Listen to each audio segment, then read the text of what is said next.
어제 한 시간 정도 만났고, 뭐, 그 뒤에도 전화 통화도 몇 번 했습니다만은 우선 주제가 과연 입당을 해야 되느냐, 말아야 되느냐, 언제 해야 되느냐, 뭐 이런 부분이었기 때문에. 이 문제는 뭐냐면은 여당에서 최재형 원장을 공격하는 포인트는 명분의 문제거든요. 그렇죠.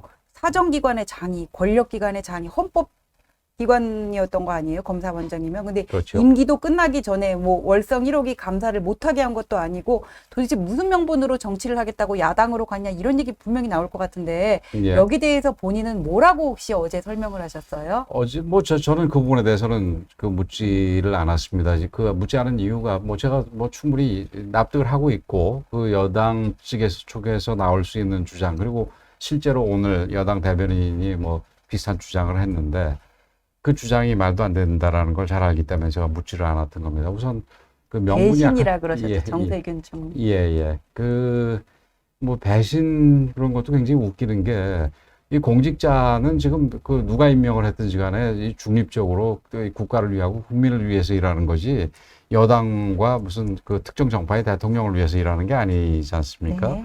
그래서 그런 면에서 배신이라고 얘기한 것도 굉장히 저는 웃기는 일이다, 말도 안 되는 일이다, 이렇게 생각을 하고, 그다음에 여당에서는 무슨 또 더 심한 얘기를 했던데, 우선 윤석열 총장도 그렇고 이 최재형 감사원장도 둘 다 비슷합니다. 네. 그러니까 중립성이 요구되는 기관에 임기를 다 못 마치고 나온 지 얼마 안 돼 있어서 최재형 원장은 야당으로 이제 입당을 하고, 그다음에 윤석열 총장은 여당에 대해서 굉장히 그 강하게 비판을 하고, 이런 부분에서는 비슷한데 다 그게 사실은 여당 탓입니다. 중립성이 요구되는 기관을 중립을 해치라고 강요를 했던 거 아니겠습니까? 조금 아까 그 월성 원전에 대한 감사를 못하게 한 것도 아니라고 이렇게 얘기를 하셨는데, 사실은 감사하면서 여러 가지 방해 작업이 굉장히 많았지 않습니까?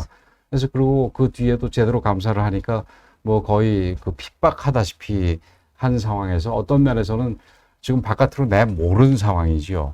모르는 상황이고, 이제 최재형 원장 경우에 있어서는 이게 어느 기관보다 중립이 요구되는 감사원장이, 그러다 보니까 정치적으로 이 야당의 주자로서 논의가 되고 하다 보니까, 이제는 그분이 이제 남은 임기가 얼마 안 있다 하더라도 무슨 일을 하든지 간에 이게 정적인 중립이 이게 확실한 거냐라는 의심을 받게 될 거 아니겠습니까? 그래서 본인이 그 부분에 대해서는 털고 나오는 거가 뭐 저는 오히려 맞는 선택이었다 생각을 하고, 그만둔다면은 뭐 그다음부터는 이제 자유스럽게 그 자기 정치적인 성향에 따라서 판단을 할 수 있는 거 아니겠습니까? 그래서 그 부분에 대해서 무슨 배신이니, 헌법기관의 중립성이 요구되는 헌법기관의 장이 나오자마자 어딜 갔느니, 이런 부분은 여당 쪽에서는 스스로를 돌아봐야 된다, 이렇게 생각합니다.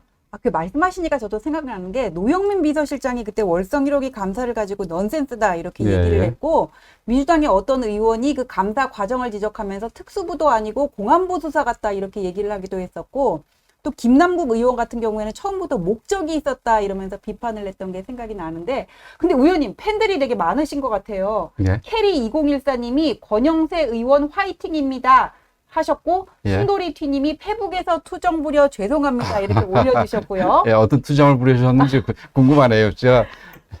제가 그렇게 말씀하셨으니까 용서하겠습니다. 또 캐리 2014님이 권영세 의원이 국민의힘에 계셔서 너무 다행입니다 이렇게 올려주셨고요. 예. 심님은 안녕하세요, 권영세님 때문에 처음 들어옵니다 이렇게 얘기를 해주셨어요. 제가 굉장히 고맙네요. 예. 근데 저는 궁금한 게, 이제 그 최재형 원장 하면 아름다운 미담으로 많이 알려주셨는데, 그렇죠. 개인적으로 네거티브 당할 부분은 사실 뭐 아직까지 없는 거죠? 없으신 거죠, 이분은? 저는 특별히 없을 거라고 생각을 합니다. 사실 뭐 대학교 다닐 때부터 잘 아는 선배긴 한데, 어쨌든 뭐 모든 뭐 면을 제가 다 알 수 있는 건 아니지 않습니까? 근데 그분이 이렇게 살아온 삶의 모습이 이렇게 중간중간에 이렇게 공개되면서 보면은, 이런 분이라면 뭐 특별히 하자가 없겠다, 이렇게 생각이 되는데, 근데 걱정되는 부분은 지금 여당이라는 분들이 없는 얘기도 참 잘 지어내서 만들었던 전력이 화려한 분들 아니겠습니까? 예를 들면은 이회창 전 총재에 대해서 없던 병역 비리를 뭐 김대엽이라는 이상한 인간을 내세워서 네거티브를 했고, 또 한인홍 여사에 대해서는 뭐 기한건설로부터 돈을 받았느니 어쨌느니 해가지고 그 서른 의원이 그 재판받고 유죄까지 났지 않습니까? 그래서 그런 분들이기 때문에 또 얼마나 또 이 흉측한 걸 들고 나올지 그런 부분은 좀 걱정이 되고 저희들이 그 저희 당 입장에서는 단단히 준비해야 되겠다 이런 마음가짐을 가지고 있습니다. 근데 최재형 원장님 자체로는 사실 굉장히 매력이 있으신 예. 분인데 아는 분이 많이는 없으신 것 같아요. 인지도 그렇죠. 문제. 이게 예, 예. 국민의힘에 입당함으로 인해서 그게 극복이 가능한 걸까요? 저는 어느 정도 그 한 번의 그 이벤트로 극복이 다 가능하지는 않다고 보지만 네. 그 이제 본인이 인지도가 좀 약한 부분에 대해서 그 이제 앞으로 활동을 해 나가면은 차차 국민들이 알게 돼서 인지도가 높아질 거라고 보고요. 또 인지도 대비 지지도가 굉장히 높은 거 아니겠습니까? 네. 반대로 생각을 하면은 그런 부분이 최재형 원장의 굉장한 강점이라고 생각을 합니다. 우리 당에서 지금 바깥에 계신 분들도 그렇지만 이제 안에 들어오셨으니까 안에 계신 분들에 대해서도 특히 정치에 대해서 경험이 많지 않은 분들에 대해서는 일종의 인큐베이팅 기능을 이 작동을 해야 된다고 생각을 하고 제가 여러 차례 주장을 했는데 그런 차원에서 뭐 다른 주자들하고 형평성에 어긋나지만 않는 범위 내에서 우리 새롭게 들어온 분들이나 우리 다른 대선 주자들도 다 이렇게 좀 뭐랄까요 키워줘야 된다 이렇게 생각을 합니다.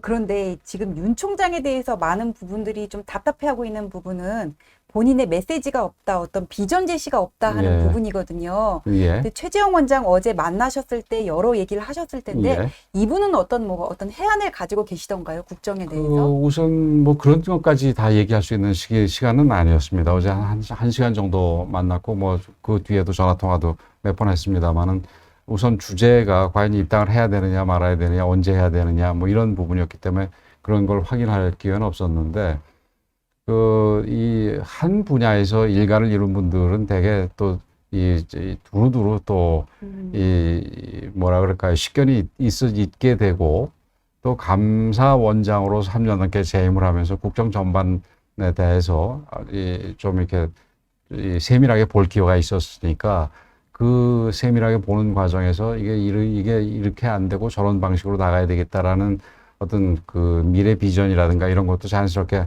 형성이 돼 있으리라고 저는 생각을 합니다.